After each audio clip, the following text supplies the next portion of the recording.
What's up, people? I'll go straight into the poem.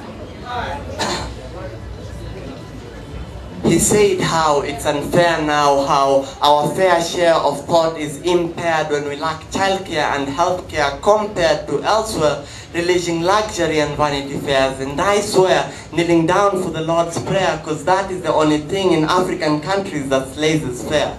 So when you find yourself lonely, you're still alive, because life is the only reality game you play alone like solitaire. It's only fair when you try and square your monthly share of the nation's income and find you need to start those morning prayers you've always procrastinated.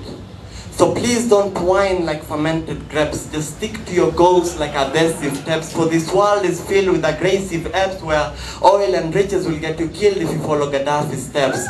Yet you still complain that your neighbor bought a new Harrier. Hurry up and open your eyes to the Syrian revolution, where when the country gets all the arsenal and rebels, Western countries steal all the oil, labels, titles, honor.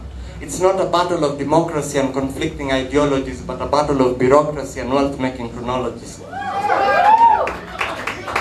Let's turn back to God to exorcise these demons in these prisons. Let's pray.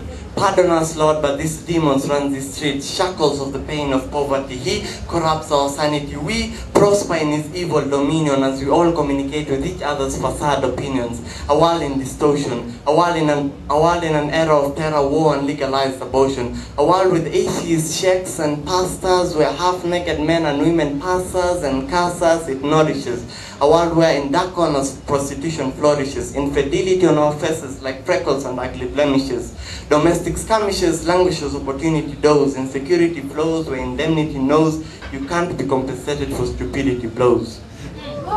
We live in a world threatened by heavy artillery and global warming, where insecurity sleeps and wakes up with us every morning. Our country cautious and alert because of Al-Shabaab bombings.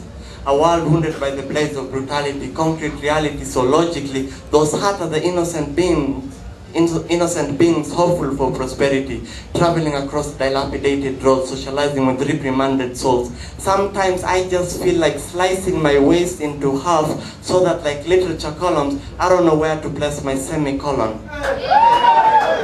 For when we reach this point of no return, where we lose our looting oil near explosive tanks, erosive plants, when bosses sexually abuse their interns, when people go blind because of Yokozuna drinks all in these grey cans. Hey man, be thankful when you shed designer tears because of these Ray-Bans.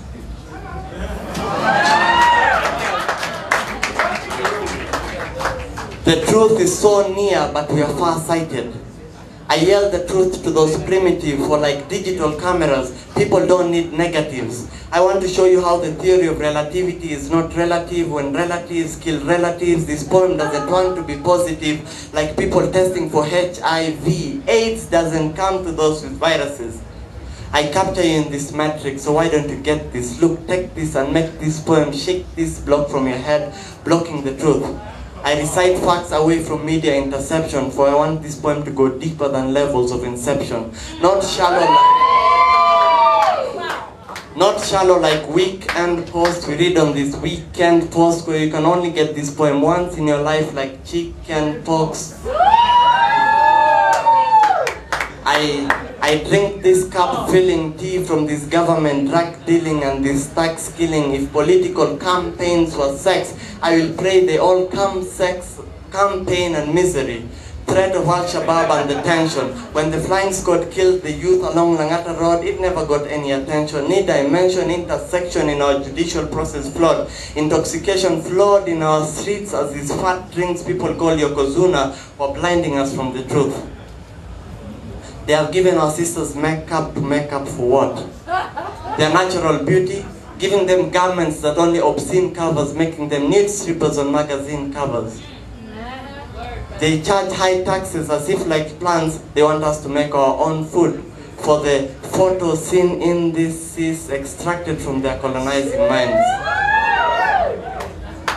They have brought down homes for airport projects, leaving our mothers and sisters with no shelter in our slum projects.